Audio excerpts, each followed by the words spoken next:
At this moment, he finally understood those men. He had asked her a question before, but she hadn't been able to give an answer. It seemed that at this very moment, Jiang Yinyan understood. Why did those people say that about you? Even though there was nothing between her and those people, they could spread rumors and make vulgar jokes at will. Yes, she had explained it before, but he didn't believe it until he had obtained her. After obtaining her, he understood. She was too beautiful, too pure, and too alluring.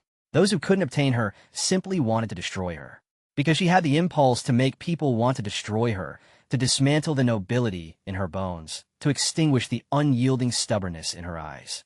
Yunyan didn't know what was wrong with Jiang Yinyan, and she didn't dare to turn around to look at him. Although the fingers on her back were gentle, she was still uneasy. What exactly had Jiang Zhe said to him? After a long time, Jiang Yinyan finally let go of her hand.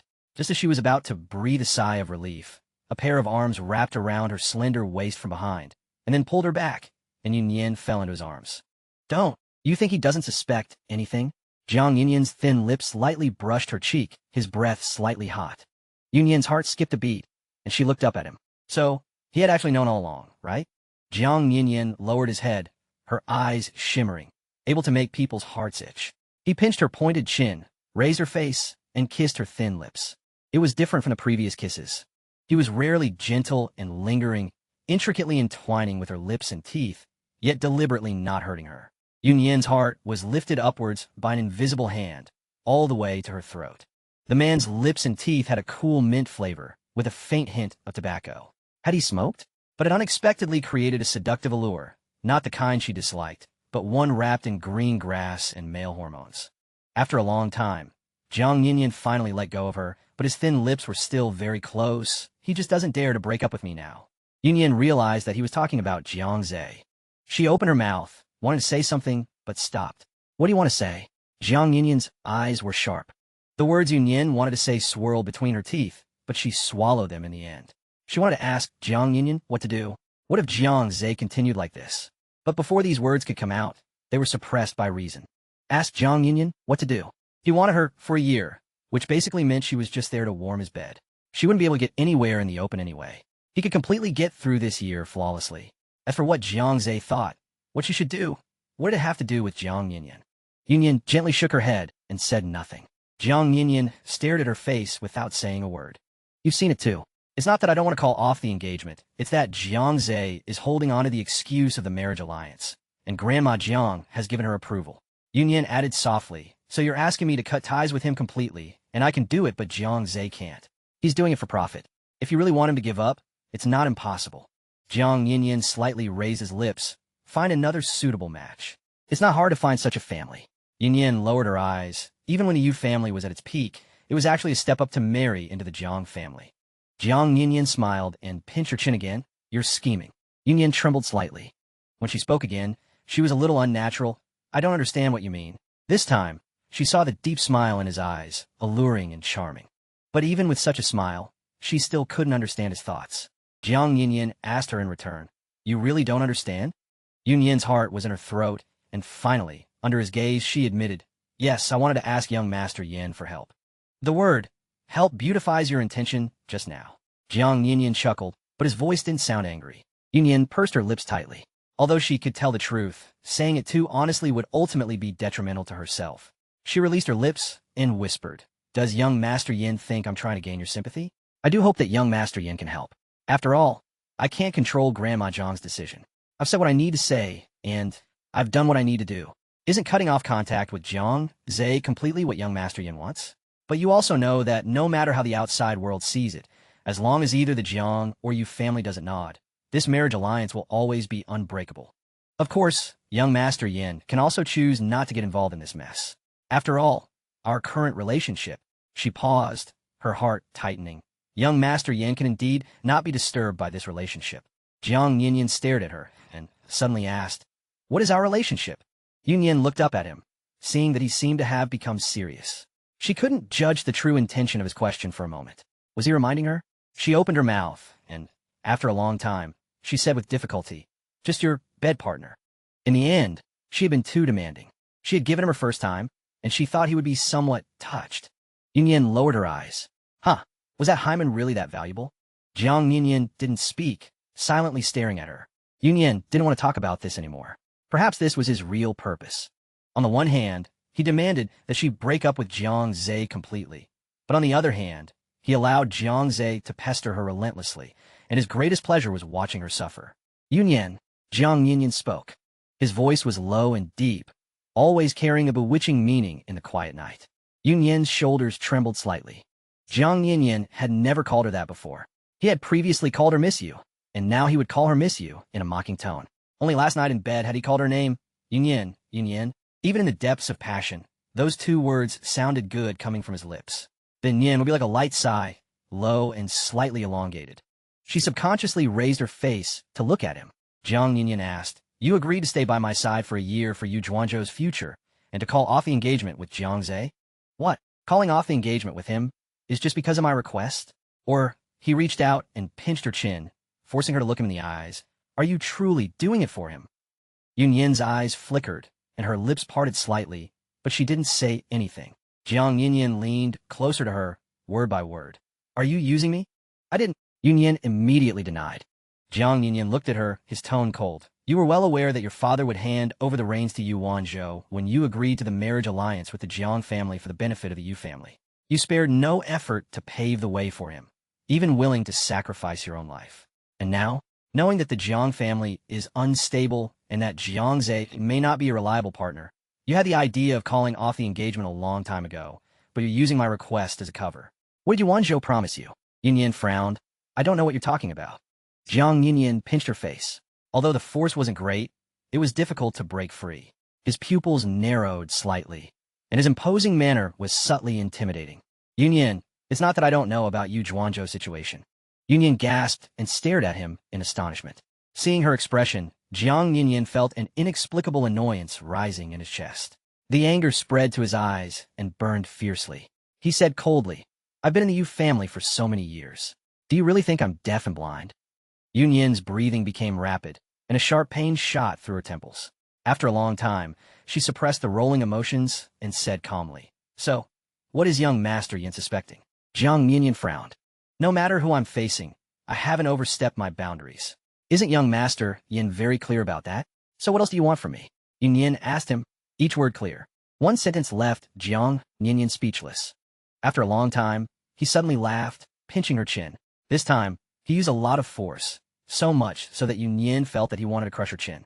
"Miss Yu lives with great insight. I admire your intelligence." Seeing him laugh, Yun Yin felt uneasy instead. When Jiang Yinyan let go of her hand again, his eyes were cold, and the smile on his lips had disappeared. He leaned back against the headboard and ordered in a commanding tone, "Sit on top." Yun Yin was stunned and subconsciously resisted. "I don't want to." Jiang Yinyan grabbed her arm and pulled her forward, his tone cold. "Now that you know you're just a bed partner, why are you pretending to be pure? I can have you whenever I want. As long as I want it, you have to obediently crawl over and serve me, and you're not allowed to say no matter how I play with you." Those harsh words fell into her ears, one by one. She felt like she had been slapped hard in the face, her face alternating between red and white, filled with humiliation, grief, resentment, and other emotions. Her hands resting on the bed were trembling slightly. After a long time, Yun Yin suppressed the trembling and the urge to cry, and said softly, "Young Master Yin, I'm too tired, can you?" "No." Jiang Yinyan forced her, "Sit on top." Yun Yin's eyes turned red, but she subconsciously looked away to ease the soreness in her eyes. But she quickly realized that in the shadows, who would see whether she was crying or laughing? Or even if they saw it clearly, would they care? She gritted her teeth and moved on to him. Instantly, she felt the man's desire awakening, and it was getting bigger and bigger. Yun Yin supported his shoulders to barely steady herself. However, Jiang Yinyan seemed determined to humiliate her to the end. He leaned back and remained motionless, not as eager as before, even though he was already a tiger out of its cage.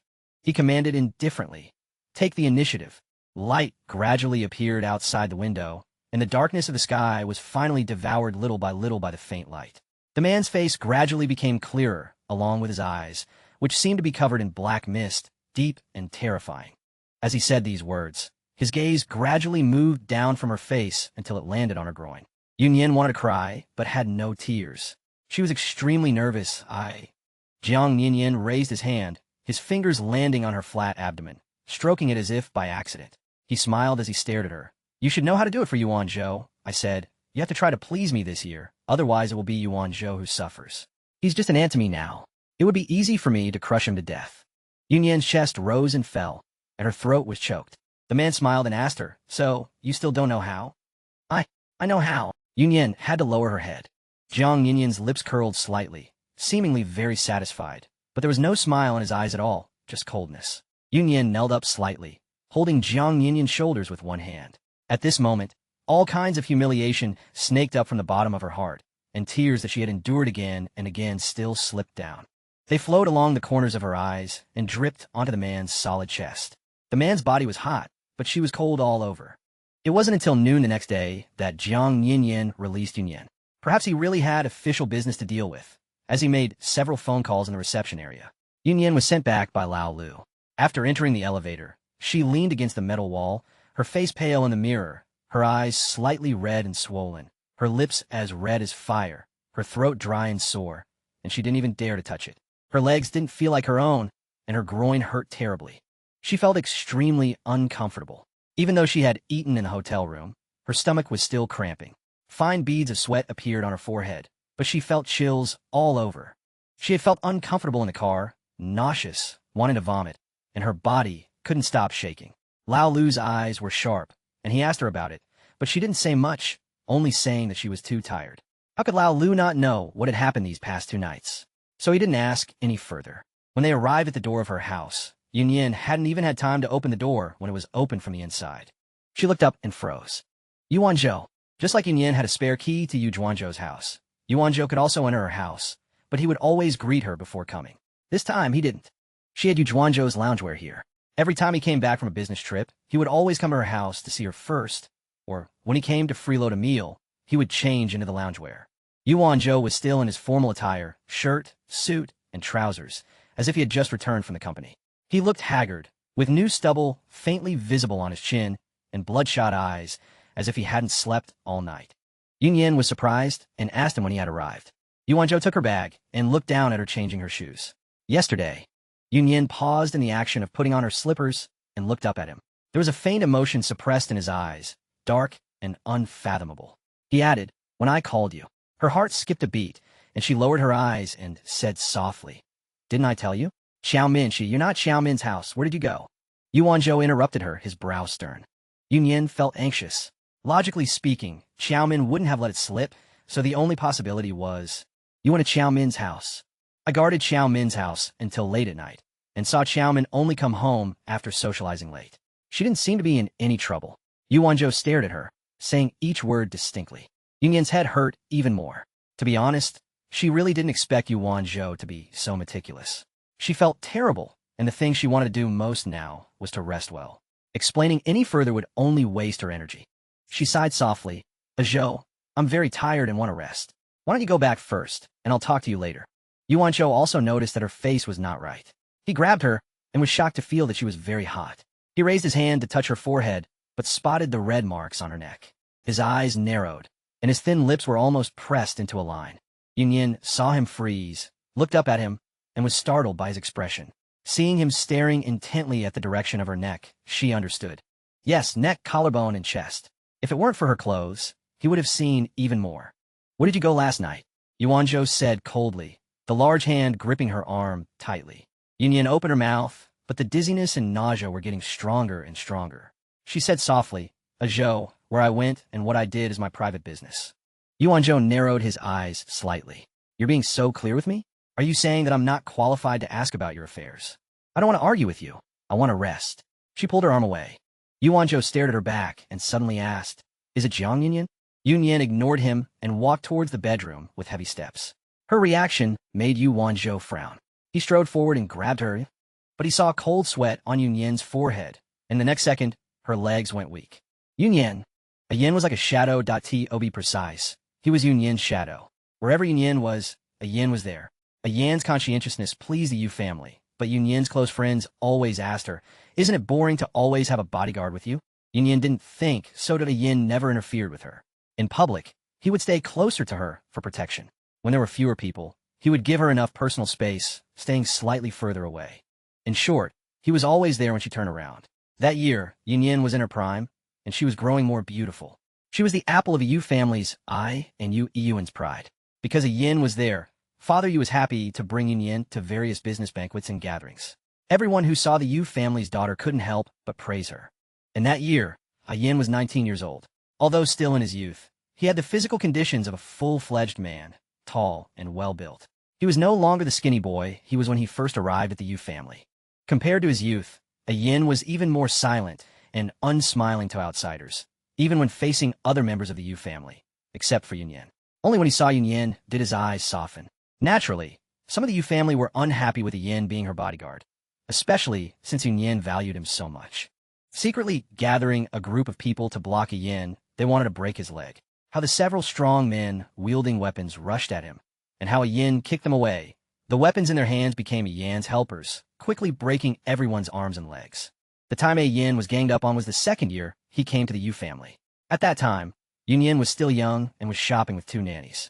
While she was trying on clothes in the store, Yin dealt with those people in less than 10 minutes. When Yin returned to the outside of the store to wait respectfully for Yin, he was already neatly dressed, with no trace of disarray. Yin came out with a pout, but went straight to Yin and said, "This year's new clothes are not good-looking at all. They don't have the colors I like." Yin asked her, "What color does Miss like?" Yin said pink. "But this year's new designs." Yin glanced at the store. "There were many pink clothes, weren't there?" Yin smiled and said, "Pink and pink are different. I like high-end pink. The pink in the store looks cheap." Yin didn't understand women's clothes and remained silent. When Yin was about to leave, she smelled blood on Yin. Upon closer inspection, there was indeed blood on Yin's sleeves. She was quite frightened. Yin comforted her and said, "Don't be afraid, it's not from Mississippi." When Yin saw the several bodyguards with broken arms and legs being carried on stretchers, she understood what was going on. At that moment, she knew that Yin's ruthlessness was extraordinary. Yin, at the age of 14, was a leader in the socialite circle, the daughter of a wealthy businessman from Jiangnan.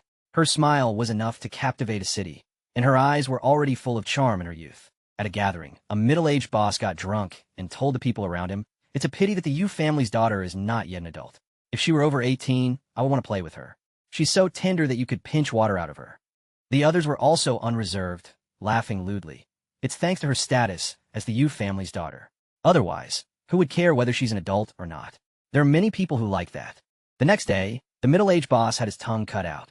When his family found him, he was covered in blood. Fortunately, he was sent to the hospital in time, and his life was not in danger, but he could no longer speak properly.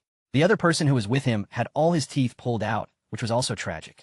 No one knew who did it. The 2 parties involved both stated that they would not pursue the matter. Yin happened to hear the Yu family discussing this matter.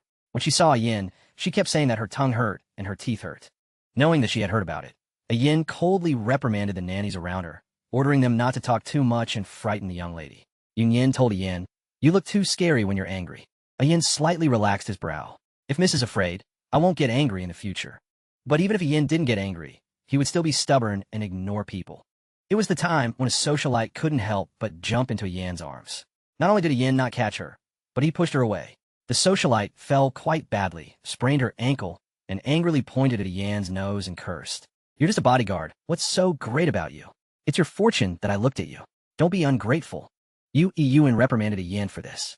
Yin said coldly, "If it's because of my face, then I can destroy it." Yin pulled Yin away in time, but spoke up for the socialite. Yin stared at her without saying a word, finally asking Yin faintly, "In Mrs. Hart, am I also ungrateful? Do you think that if a young lady takes a liking to me, I should wag my tail and fawn over her?" Of course, Yin didn't mean that. She just felt that the socialite might really like Yin, otherwise, she wouldn't have repeatedly asked her about him.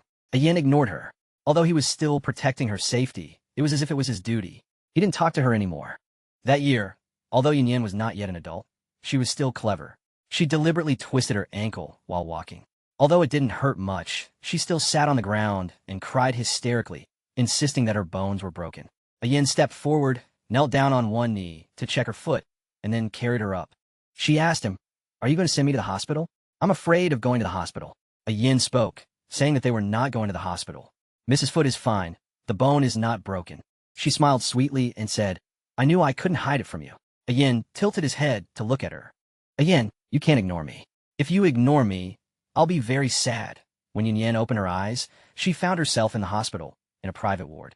There was no pungent smell of disinfectant, but a faint floral fragrance. The surrounding walls were light pink. It was the private hospital they used to frequent. Even though the Yu family's glory was gone, Yuanzhou still habitually brought her to this hospital whenever she had a headache or fever. Yuanzhou was always with her. Seeing that she was awake, he quickly got up from the sofa, sat next to her, and asked her how she was feeling, whether she was hungry or thirsty. Yunyan had a brief memory blank and thought for a long time before she remembered what had happened. It turned out that she had fainted. She was still on a 4-drip. She moved her body and felt a little better than before she fainted. She asked Yuanzhou what was wrong with her. Yuanzhou looked at her. The expression on his face was indescribable. After a long time, he said, "It's nothing, just physical exhaustion. You also had a fever, and the doctor gave you an antipyretic injection."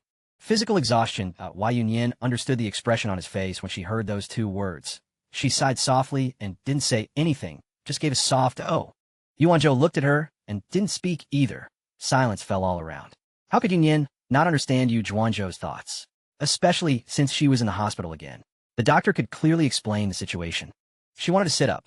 Seeing this, Yuanzhou got up and raised the head of the bed for her. When she was leaning comfortably, she looked at Yuanzhou and said softly, "Just ask whatever you want." What was coming would eventually come. Yuanzhou looked at her, his eyes filled with heartache and suppressed emotions. After a long time, he said, "It's most important that you're okay."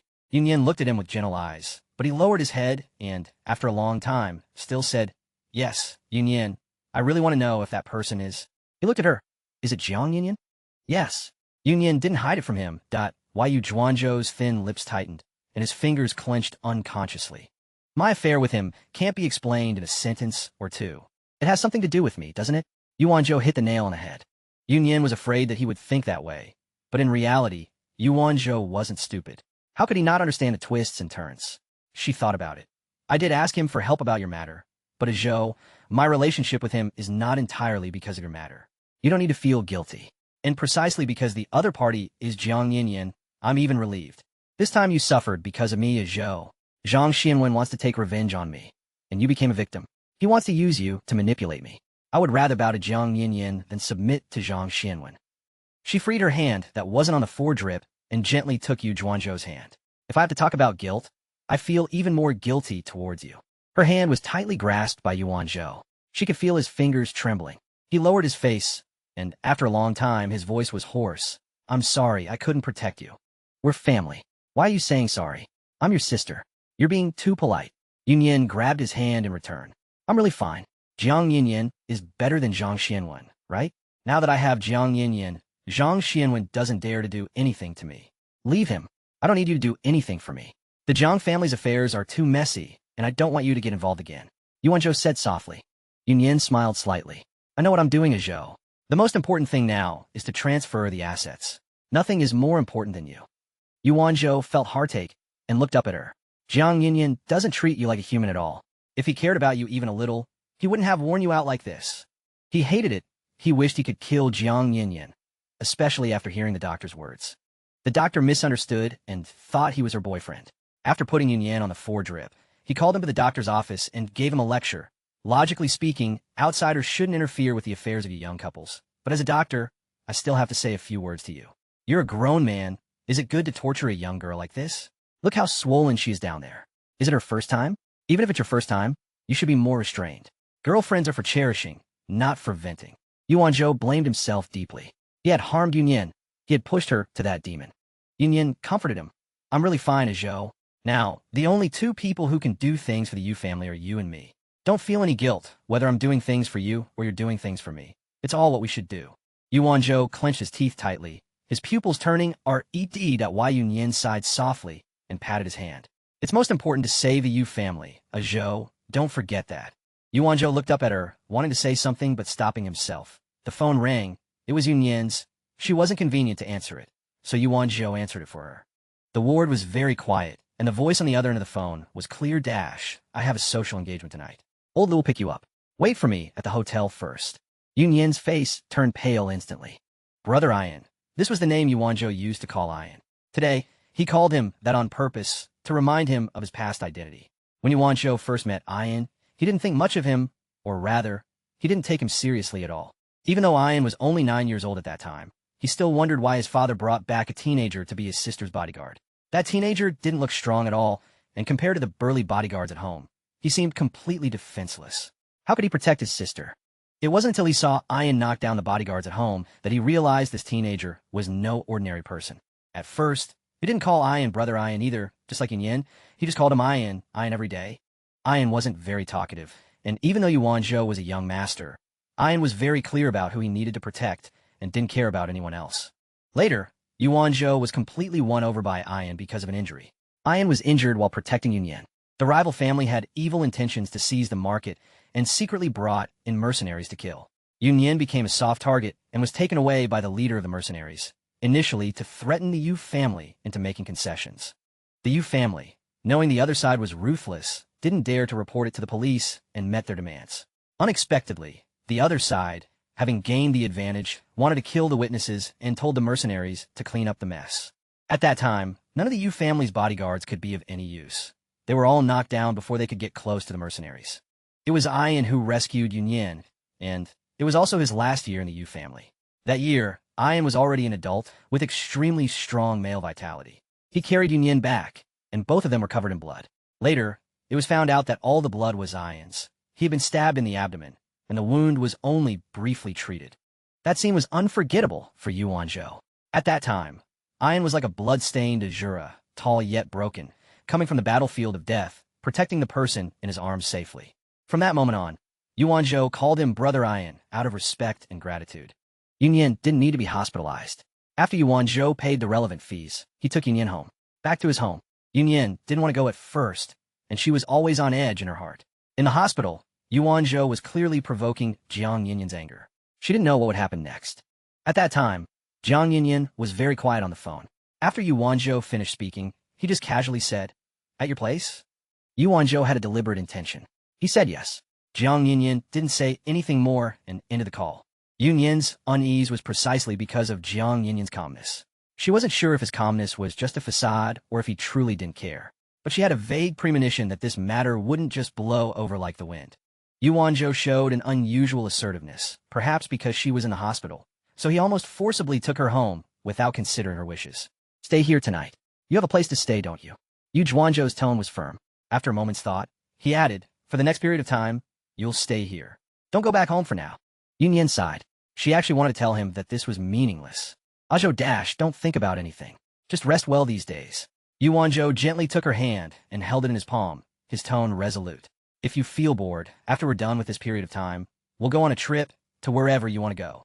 Yunyan looked at him, her gaze soft, but she knew clearly that at this time, she couldn't be so capricious. Not to mention her relationship with Jiang Yinyan. Even the current situation of the Yu family wouldn't allow them to act recklessly. After this period of time, what Yunyan didn't want to tell Yuan Zhou was that she had a premonition that things would only go in an uncontrollable direction. Or rather, Yuan Zhou's plan to transfer the business wasn't going to be easy. Sure enough, around 8 p.m., the doorbell rang. At that time, Yuan Zhou was looking at the financial reports, and Yunyan was lying on the sofa, half asleep. When she got back from the hospital, she had already caught up on her sleep, but she still felt very sleepy, as if she had been deprived of too much sleep and needed to make up for it. So when the doorbell rang, although she felt a vague unease in her heart, she still couldn't keep her eyes open. Yuan Zhou didn't plan to open the door at first, thinking that there weren't many people who knew about this place, and it was most likely that someone had pressed the wrong doorbell. He thought that if no one answered, they would stop ringing. But the person outside was very persistent, ringing the doorbell again and again, not in a hurry, and very patient. Yunyan was also woken up and sat up suddenly from a sofa. As Yuan Zhou passed by the sofa, he told her to go back to sleep and went to the entrance to open the door. After a long time, he still didn't come back. Yunyan felt a bad premonition in her heart and subconsciously looked at the time on the wall. Her breathing began to quicken. The person standing at the door was Lao Lu. When Yunyan reached the entrance, she saw the man outside the door at a glance. Her heart suddenly rose to her throat. It seemed that the situation at the door was very tense, almost like a showdown. It was obvious that Yuan Zhou wanted to send the guest away, but Lao Lu showed no intention of leaving, just standing there, silent, but with a strong sense of pressure. Seeing Yunyan come out of the room, Lao Lu's expression was calm, but his tone was respectful when he spoke. "Miss you." Yuan Zhou stiffened his back and turned to look. "Go back to your room," he said unhappily. At this time, Yunyan couldn't go back to her room. If Lao Lu could even find this place, it showed that Yuan Zhou's so-called privacy was nothing to Jiang Yinyan. "Zhou, let me handle my own affairs," Yunyan said slowly as she walked forward. Yuan Zhou's brows were tightly knitted. "Your affairs are my affairs," he said, blocking her and not letting her go forward. He whispered, "This is a private residence. Does Jiang Yinyan really want to come and snatch you?" The last sentence was said to Lao Lu with a clear implication. Yunyan's heart was like a leaf in the wind, tossing and turning. Looking at Lao Lu again, he was smiling, but the words he said were for Yunyan. Young Master Yinyan would never come snatch you. Young Master Yinyan said that Miss Yu has the right to decide her own fate. Yuanzhou narrowed his eyes and stared at Lao Lu alertly. After hearing these words, Yunyan's heart didn't calm down, but became even more uneasy. This didn't seem like Jiang Yinyan's style. At least from their few interactions, she had a deep understanding of him. She walked up to Lao Lu and said softly, "Can you help me convey my words?" Lao Lu smiled slightly and unexpectedly said, "I can't." Just then his phone rang. He answered it and said respectfully, "Yes, please wait a moment." Then he handed the phone to Yunyan. On the screen was the name, Young Master Yunyan. Yunyan's breathing quickened, and her body began to hurt instinctively. Yuanzhou saw this and tried to take the phone, but Lao Lu said calmly, "I don't suggest, mister, you do that." Yunyan also held onto Yu Zhuanzhou's hand in time and shook her head at him. Although the Yu family has fallen on hard times, the Yu family still has some reputation in the business circle. Mr. Yu is also someone who has been in the business world for a long time. Acting on impulse is not like the old man of the Yu family at all. Yu Zhuanzhou's face changed slightly. Yunyan didn't want any complications, so she quickly took the phone. Young Master Yinyan. She suppressed her fluctuating emotions and made her voice sound calm. There was silence on the other end of the phone, only the deep, low laughter of a man. "Miss Yu, you've become very bold."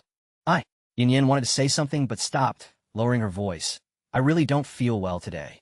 Jiang Yinyan just hummed on the other end. This made Yunyan have a moment of misunderstanding, thinking that he had agreed to her request. But he calmly added, "So come back early and have a good rest." Yunyan's mind went blank. "Perhaps you want to rest in another man's house?" Jiang Yinyan chuckled, his tone indifferent. "How? Is it Zhou recently?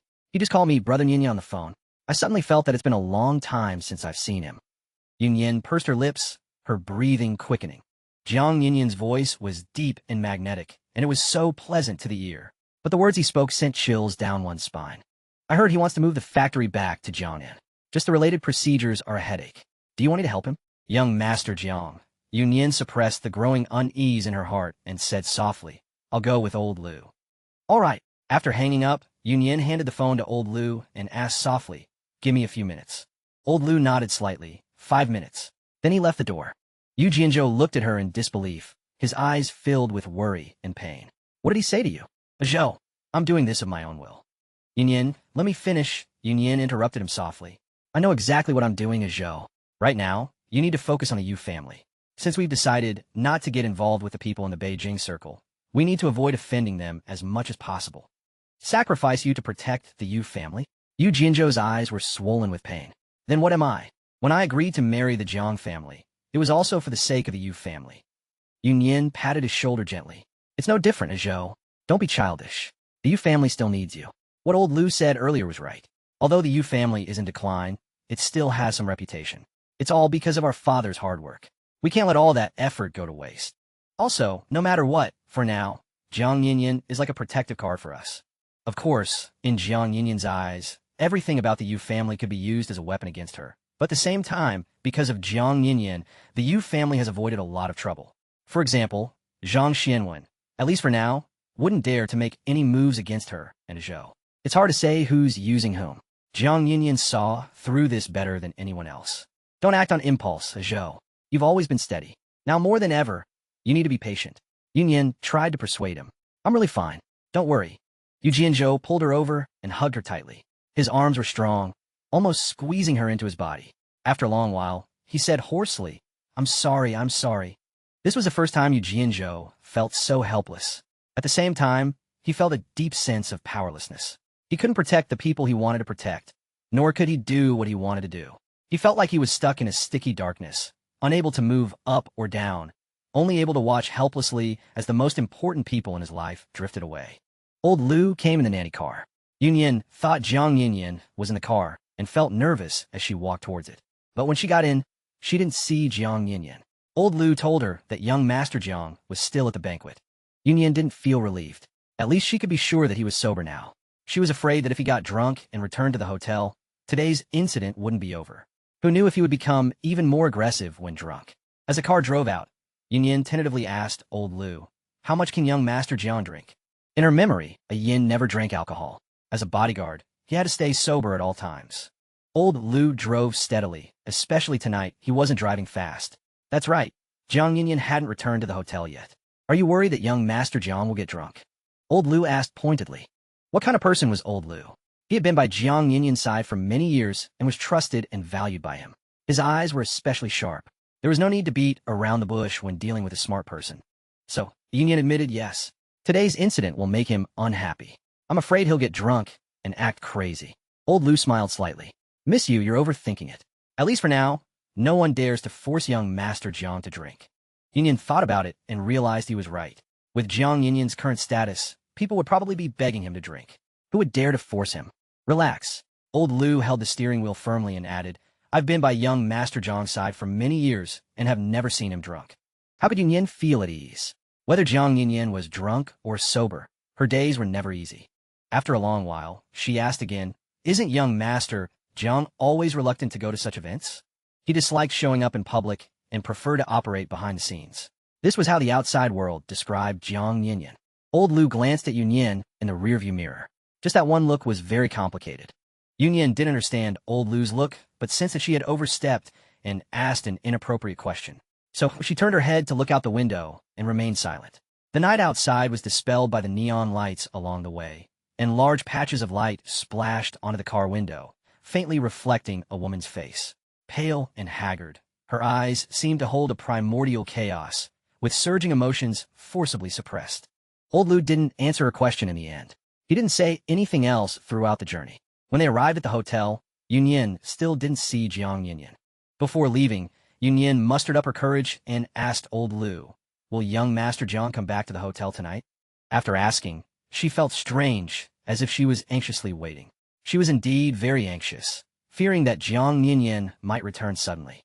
Seeing old Lu hesitate and look at her, she cleared her throat and said, "What I mean is it possible that young Master Jiang won't come back to the hotel tonight?" Old Lu replied respectfully, "Whether young Master Jiang comes back to the hotel or not is his own decision. I don't know and can't give Miss you a satisfactory answer. But there is one thing I can be sure of." "What is it?" Yunyan's heart tightened. "Young Master Jiang basically stays here. He doesn't often go to the other place." She had been worried all night, and she didn't know how she eventually fell asleep.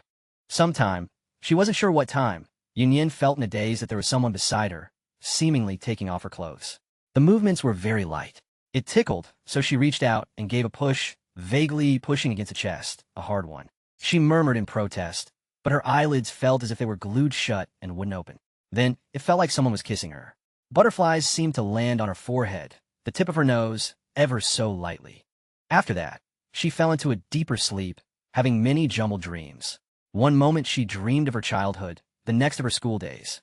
Then she dreamed of the old Yu family residence in Jiangnan, suffused in a thin, misty rain, steeped in the sweet fragrance of osmanthus. It seemed like a long time since she had last eaten authentic osmanthus cake. One bite, and her mouth filled with a light sweetness. Looking around, she found herself in the courtyard. Along the intricately carved, winding corridor were her uncles from the Yu family, who had just finished a meeting. Seeing her wolfing down osmanthus cake in the garden, they all watched her with a smile. The old butler was Uncle Yao. He had been with the residents since her father was young, an old hand of the Yu family. Seeing her eat so ravenously, he sighed and said, "Miss, you must have proper table manners, be elegant and quiet. Otherwise, how will you ever get married in the future?" Uncle Yao was a rather traditional person. She grinned and said, "I'm not getting married in the future." "Miss, don't talk nonsense. What girl doesn't get married when she grows up? If you don't get married, what will you do?" Uncle Yao asked, deliberately putting on a stern face.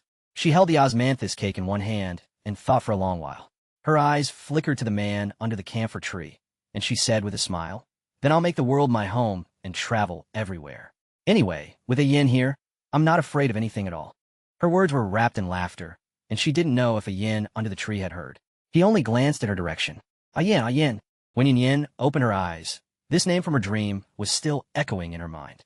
That camphor tree in the garden, from their first meeting as teenagers to their falling apart as young adults, the camphor tree remembered, and so did she. As Yin sat up, her heart was filled with melancholy, as if all the various details of the past had now become a pain piercing her heart. Every time they replayed in her dreams, they would bleed freshly in reality. The other side of the bed was empty. Yun Yin was startled. The quilt on that side was smooth. Jiang Yinyan hadn't come back? But she narrowed her eyes slightly. She remembered clearly from last night that the curtains hadn't been drawn. Now, sheer white curtains filtered the morning sunlight, warm and serene. She didn't remember drawing them herself. Looking down, she saw she had been changed into a comfortable nightdress. A nightdress? It wasn't hers, but it didn't look like it had been worn by anyone else. It looked new, and the size fit her perfectly. Yun Yin felt a jolt. Jiang Yinyan had come back, hadn't he, and then left? It seemed he hadn't spent the night here. This nightdress on her, was it bought for her? When the butler called to deliver breakfast, Yun Yin specifically asked. The butler looked troubled and said, "I'm not aware of young Master Yan's schedule, my apologies." Besides a lavish breakfast, there was also an exquisite cake box on the dining table. It was two-tiered with a pure wood handle, very Chinese in style. Yun Yin asked what it was, not understanding. The butler said, "This is the osmanthus cake young Master Yin instructed the hotel's pastry kitchen to make. It was made fresh this morning and delivered to you." Yun Yin froze. Osmanthus cake? Young Master Yin instructed the hotel to make it? She hesitated. Yes, the butler smiled. Yun Yin walked to the table and opened the box. In that instant, she was met with the rich aroma of osmanthus, elegant and sweet, quickly pulling her back to the old Yu family residence. A lump formed in her throat. She had loved osmanthus cake since she was little, to the point of obsession. She loved that cloying sweetness. Worried that the ones bought outside weren't pure, her parents had hired a master chef, who was exceptional at making osmanthus cake, to cook at home. Her days at the old residence were spent steeped in the fragrance of osmanthus. Because she ate it so often, she didn't even need to taste most osmanthus cakes. A single look and a sniff would tell her whether it was authentic. The osmanthus cake before her was made very authentically, with a rich floral aroma. It was clear that the ingredients were generous. Yun Yin sat down, picked up a piece, and took a light bite. The fragrance of osmanthus instantly soothed her restless emotions. The aroma lingered between her lips and teeth. After swallowing, a sweet aftertaste echoed in her throat, not dissipating for a long time. "Why did he have you make osmanthus cake?" Yun Yin murmured. The butler couldn't answer this question, hesitating for a long moment. Only then did Yun Yin realize her question was rather strange. She couldn't ask the butler about Jiang Yinyan's situation, just as she couldn't ask old Liu. But the butler still replied, "My apologies, I don't know the reason. It was young Master Yin who personally called last night to order this morning's breakfast." Yun Yin looked up abruptly. "Last night? What time?" The butler thought for a moment. It was quite late, in the middle of the night. Yun Yin now roughly understood. Jiang Yinyan had returned to the hotel last night. She wasn't dreaming then. It was him undressing her. Was it just to change her clothes? But the kiss she vaguely felt, was that Jiang Yinyan? She was confused again. It didn't seem like him. He wasn't that gentle. If he came back last night, why did he leave? Yun Yin didn't want to think about it anymore. At least she had gotten a solid night's sleep and had delicious osmanthus cake this morning. Lifting the first layer, she was startled by what was at the bottom of the box. It was a small, round container with no label. "What is this?" she asked. The butler didn't know. It was placed in the cake box by young Master Yan's people. "I'm not sure what it is specifically." After the butler left, Yun Yin gently twisted open the container's lid. A very faint herbal scent, yet it had been sealed tightly inside. But Yun Yin was not unfamiliar with this scent. She was suddenly thrown back into a scene of cloying intimacy. The man's long, slender fingers, dabbed with ointment, gently applying it for her. She had tried to close her legs several times, but the slight arch of his brow had forced her to abandon the idea. And so she watched as the man's gaze gradually deepened, a decadent blush appearing on his cold, ascetic brow. Yun Yan's heart seized. With a clatter, she slammed the medicine container down on the dining table. This man's train of thought was truly bizarre. Who would think to put medicine and osmanthus cake in the same dessert box? Just as she was thinking this, her phone vibrated beside her hand. When the three words Jiang Yinyan flashed on the screen, her hand trembled and the medicine container fell to the floor. He had sent a message, his timing impeccably precise. Apply the medicine on time. Simple, direct, and methodical. It was Jiang Yinyan's usual tone. Yun Yin clutched her phone, staring at the words he sent, so angry she could grind her teeth. For a moment, she really wanted to reply. "Apply it on time, so you can continue to defile me?" Her finger hovered over the screen. It took several attempts to restrain the impulse. Then, another message popped up on her phone. "Reply." Again, a very commanding tone. Yun Yin could even imagine Jiang Yinyan on the other end of the line, his brow slightly furrowed. She fought to suppress her emotions and replied with a single word. "Okay." After a good while, Yun Yin sent him another message. "Do I still need to stay at the hotel tonight?" After sending this, Her heart was in her throat. She wondered how Jiang Yinyan would reply. It was as if two little people were fighting in her mind. One said, "He definitely won't let you go, and his reply will surely be nasty." The other said, "Since he's telling you to apply medicine, he probably won't keep you, right? Besides, he seems quite busy." They just kept fighting. The other end of the line remained silent for a long time, making Yunyan lose her appetite for breakfast. Her heart was suspended in her chest, an unbearable feeling. She didn't know how long she waited. When the phone screen lit up again, Yunyan thought she was hallucinating. Picking up the phone, she saw it was a reply from Jiang Yinyan. "Old Lu will take you home." The heart that had been stuck in her throat finally dropped with a thud. Yunyan let out a long sigh of relief, nearly bowing to her phone to thank His Imperial Grace. The annual C.O. Jewelry Appreciation Gala had begun.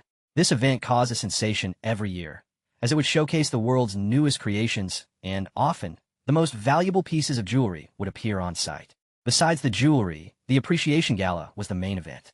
Socialites and celebrities from all over the country, and even the world, would gather here. While celebrating the grand occasion, it was also a crucial opportunity for networking. The C.O. Jewelry Appreciation Gala was held in a different country and city each year, but no matter where it was, the event always attracted the rich and powerful. This year was no exception. This year it was held in Bay City. It was said that many influential figures had specially arranged for private jets to fly in. While the van was still on the road, Xiao Min held a compact mirror, touching up her makeup as she spoke to Yunyan. It would have been better if this event was held abroad, or even in another city in the country. At least I could have taken you out to have some fun. Yunyan watched the neon lights streaking past the window and said softly, "If it were really held in another city, I wouldn't have attended. Where would I find the energy to have fun?" Xiao Min was a titan in the fashion magazine world, a heavyweight in the fashion industry. Her presence was a must at such occasions. Her evening gown was naturally magnificent, her makeup exquisite. Xiao Min was very beautiful, a kind of cold and stunning beauty. In other words, a cold and thorny rose. Her fame and beauty in the fashion world had attracted the covetous eyes and pursuit of many men. The most exaggerated instance was when a suitor, knowing she liked Twilight, bought a castle and gifted it to her. It scared Xiao Min so much that she completely blacklisted the man. Yunyan laughed at her, saying, "What kind of suitor haven't you seen over the years? How could a castle scare you?" Xiao Min was aloof and exuded an elite aura in public, but in front of Yunyan, her true nature was completely exposed, with no pretense. She told Yunyan, "Was that a castle? My God, it was like a cage. Your girl here has seen her fair share of castles abroad, but I've never seen one so gloomy." Later, out of curiosity, I did some digging. Guess what I found? The previous owner of the castle died, hanged herself in the castle. Yunyan didn't think much of it. Isn't that kind of thing common in old castles? Xiao Min rubbed the goosebumps on her arms. It's different. That old lady apparently joined some cult. We don't understand what kind of ritual she performed before she died, but she cut herself several times, smeared blood all over the walls. Honey, that was a castle, blood all over the walls. Then, with her last breath, she hanged herself. After her explanation, Yunyan also found it creepy. She thought for a moment, maybe that suitor thought you liked that kind of thing. I like watching it, but that doesn't mean I want to experience it. Xiao Min waved her hands repeatedly. No way.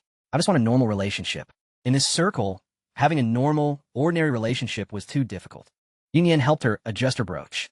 This brooch was provided by the event organizer and was priceless.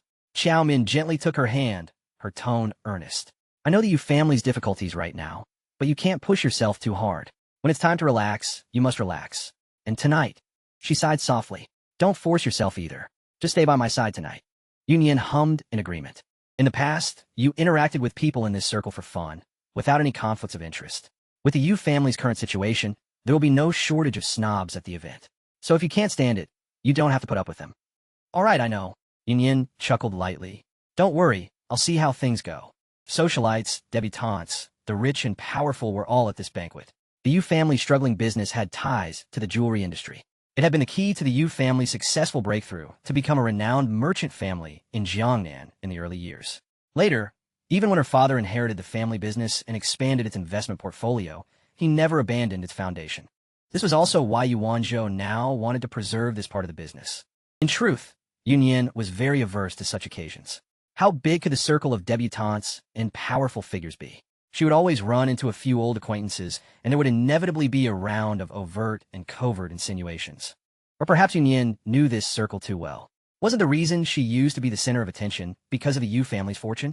Now, she had probably become a joke in their circle. The C.O. N.O. Jewelry Appreciation Gala. Yin had attended it back when she was still in school. In fact, she had attended for several years in a row, treating it as a trip around the world, and would always pick out a few new pieces. Later, she found it boring. No matter how valuable the jewelry, she only had so many body parts. She couldn't hang them all over herself like a Christmas tree, so she stopped attending. The organizers, however, always thought of her. Even knowing she wouldn't go, they would ceremoniously send an invitation, and an invitation to this gala was hard to come by. But today, Yin wanted to come. She couldn't let Yuanzhou fight alone. Expanding their network was key, especially at this globally watched gathering. The irony was that she hadn't received an invitation. The only reason she could come was because Xiaomin had pulled strings for her. Xiaomin felt her outfit was too plain and pinned a brooch on her. Yin tried to refuse, but Xiaomin didn't let her, saying softly, "You know how snobbish this circle is. It's not something a single brooch can decide." Yin sighed. Xiaomin had already secured the brooch for her and said meaningfully, "But not just anyone can wear this brooch so easily." Yin understood her meaning and softly said, "Thank you." Xiaomin raised an eyebrow, as if to say, "Now you're being polite." "I heard." As they neared the venue, Xiaomin seemed to hesitate. Yin looked at her. "I heard people from the Jiang family might be here, but I don't know who it will be." Xiaomin revealed some inside information. For gatherings like this, the more high-profile the guest, the more secretive their attendance. Mora was at the apex of the socialite circle.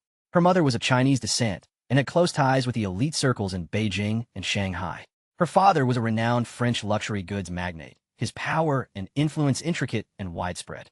The Mora family, like the Jiang family, had numerous industries and had infiltrated both the political and business worlds. It was said that the Mora family was one of the shareholders behind the annual C.O. Jewelry Appraisal, which was why C.O. held such a significant position among similar events. Based on the Mora family's discerning eye, the jewelry featured at the appraisal was guaranteed to be of the highest quality. Yin had never met Mora. Although they had been schoolmates when she studied abroad, Mora was a few years her senior. The reason Mora was considered the pinnacle of the socialite circle was that she didn't attend just any party. Her presence was reserved for major global gatherings, some even with royal connections. A true darling of fortune, all who had met her praised her beauty. The ease with which Yin once navigated these occasions now belonged to Xiaomin. The moment she entered, she was surrounded by the media and many acquaintances from the fashion world. Of course, such events were never short of celebrities, who clung to the arms of business magnates in hopes of becoming the next day's trending topic. The event was divided into two parts, the appraisal and the dinner banquet, each one a highlight of paramount importance. Entry to both the main hall and the banquet was strictly controlled, with heavy security. Even setting aside the priceless jewelry, the guests in attendance were all delicate and high-profile individuals. The moment Yin stepped into the venue, she finally understood something. Even though she had once been a shining star in the socialite circle, that light had now faded, and this circle had become a torment for her. It was a feeling she had never experienced before. Now, all she wanted was to go home and curl up in bed with a book. Xiaomin was proactive, keeping Yin by her side wherever she went and introducing her to everyone. "Yin," she would say, "you all know her." And they did indeed all know Yin. Many were even old acquaintances. Yin's stunning beauty, her purity, her allure, they were all famous within the circle. It wasn't just the people gathered around Xiaomin. Others in the hall who knew of her stole glances in their direction when they saw she had arrived. Yin took in their gazes and their hushed whispers, but she maintained her smile, a champagne flute held steady in her hand. Overhearing gossip in the restroom was a classic trope. Whether in real life or in novels and dramas, a restroom or a break room was the absolute best place to listen in on gossip, and on certain occasions, even gossip about oneself. Yin swore she was only going to the restroom to use the toilet. She didn't even plan on touching up her makeup. She had idly wondered if she might hear something, and sure enough, the scene unfolded just as she had anticipated. There was no suspense. "Did you see? The Yu family's young lady is here too." "How could I not? She's so beautiful. She stands out everywhere." "Did you two say hello to her?" "No, I only knew of her before. We never crossed paths. I've interacted with her before, but you've all heard about the Yu family's current situation, right? Don't blame me for being a snob. In our circle, there's a cost to our time. Didn't the Jiang family's affair make a big stir a while ago?" And she publicly distanced herself from the young master of the Jiang family. "I wonder if it's a sign of a broken engagement. It must be for show.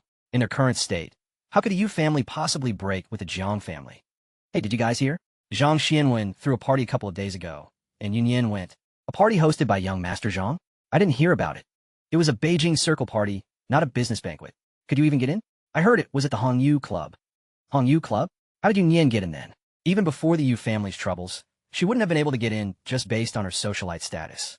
I only heard rumors. I don't know the details. She probably got in through her connection to the Jiang family, 9 times out of 10. Besides, she used her engagement to the Jiang family to get to know plenty of people in the Beijing circle before. It's all Beijing circle people, and a niche party at that. What was Yun Yin doing there? Currying favor. Definitely. I just wonder how she did it. People from the Beijing and Shanghai circles, plus the business world. I bet quite a few have had a taste of her sweetness. You, be a little more refined. The women giggled. Then one of them said, but I heard Mora is coming this time for the Jiang family. I wonder what kind of collaboration the two families could have. It's not even certain Mora is coming, is it? And who from the Jiang family will be here? No one could answer that question. After a moment, someone said, if it's a collaboration, I'm not sure what form it would take. What do you mean? A marriage alliance is one form. After the gossipers had left, Yun Yin emerged from the stall. She stood before the mirror and washed her hands, her expression as calm as still water. It had sounded like 3 people, but Yun Yin didn't know who they were. Even the best of her past relationships had been superficial. Things were simply back to normal now. The sound of high heels approached from behind, unhurried. Miss you have quite a good temper. The person came to stand beside her and leisurely washed her hands. Yun Yin didn't look up at first. When she heard the footsteps, she was still thinking about how incredibly loose-lipped those 3 were. Not only had she, the subject of their talk, heard everything, but so had a bystander, who knew how they would be gossiping about it out in the main hall. She was surprised when the other person initiated a conversation. As she lifted her head and saw the reflection in the mirror, she was momentarily stunned. The woman in the mirror was beautiful and tall, with mixed-race features, fair skin, and light brown hair elegantly coiffed. The gown she wore was clearly expensive, and Yun Yin recognized the necklace around her neck. She had seen it at an auction before, where it was sold to a mysterious buyer for $50 million. The woman looked a few years older than her, and her eyes held a nobility that couldn't suppress a cynical, devil-may-care expression. Don't you know who I am? Or are you surprised that I know who you are? The woman asked, a half-smile on her lips. At first, Yun Yin truly couldn't be sure of her identity. There were plenty of people with mixed heritage at the event. Not until she recognized the necklace. Mora, she said, the fact that you know me is indeed surprising. Surprised? I heard about Miss You a long time ago, back in school. Mora finished drying her hands, but showed no sign of leaving, looking as though she intended to chat. Yun Yin gave a faint smile and didn't reply. For a moment, she found the situation rather amusing. A piece of gossip from 3 people had involved the 2 main parties, and, as it turned out, both of them had heard it clearly in the restroom. She just hadn't expected Mora to be here. Logically, Mora should have had a private lounge and a separate restroom. Moreover, the appraisal had been delayed, and it was rumored they were waiting for Mora, though the organizers had only told the public that not all the guests had arrived. Given the Yu family's current standing, isn't Miss Yu just asking for humiliation by showing up here? Mora leaned against the counter, watching her. I heard that when the Mora family was building its empire, they would squat down to shine the shoes of guests at banquets just for a single order. Compared to that level of forbearance, what I'm enduring now is nothing.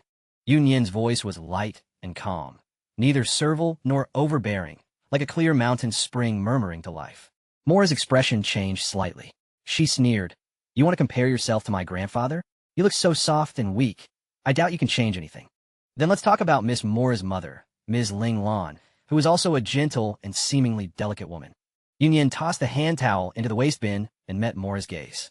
When Ms. Ling Lan married into the Mora family back then, she was subject to quite a bit of criticism, wasn't she? When a global economic crisis hit, the Mora family was also affected.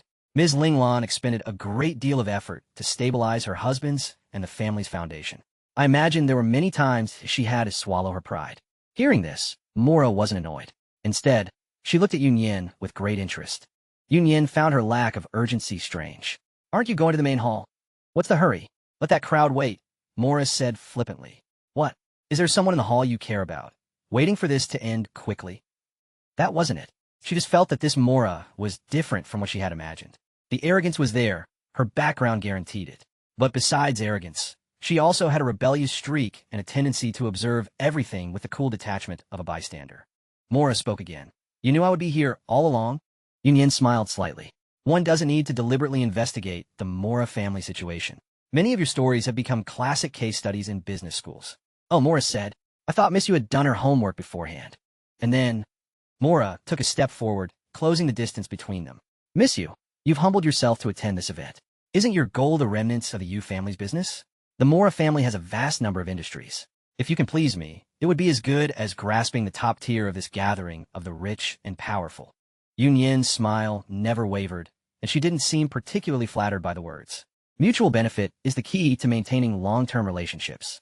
The Yu family currently lacks the capacity to take on a Mora family project. I am self-aware enough to know that. But Miss Mora was right earlier. I am willing to humble myself to be here for the sake of consolidating interests and finding the best partner. So, Miss Yu already has a clear target, Mora said with a smile. The C family, Yun Yin said softly. I heard that Miss Mora was classmates with the eldest young master of the C family. I'm not one for flattery, but if Miss Mora could help make an introduction, I would be immensely grateful. Grateful? Mora found this amusing. Has Miss Yu been out of the circle for too long? Gratitude is the most worthless currency in the business world. No, Miss Mora, you're mistaken, Yun Yin gently refuted her. The kindness of providing aid in a time of need is priceless. Mora hadn't expected her to say that and was taken aback for a moment. She scoffed. Miss Yu's gratitude is worth nothing to me. She turned to leave, and she really left. Yun Yin wasn't anxious. She watched the spot where Mora had disappeared. So, she wasn't surprised when Mora quickly returned. You're not going to beg me? Mora asked, curious. Yun Yin smiled faintly. I was just begging you, Miss Mora. Mora froze, looking her up and down. You're not quite what I imagined. What did you imagine I would be like, Miss Mora? Mora looked at her without speaking. She had imagined her to be someone who would sacrifice anything for personal gain, including her dignity. After all, she had heard the rumors.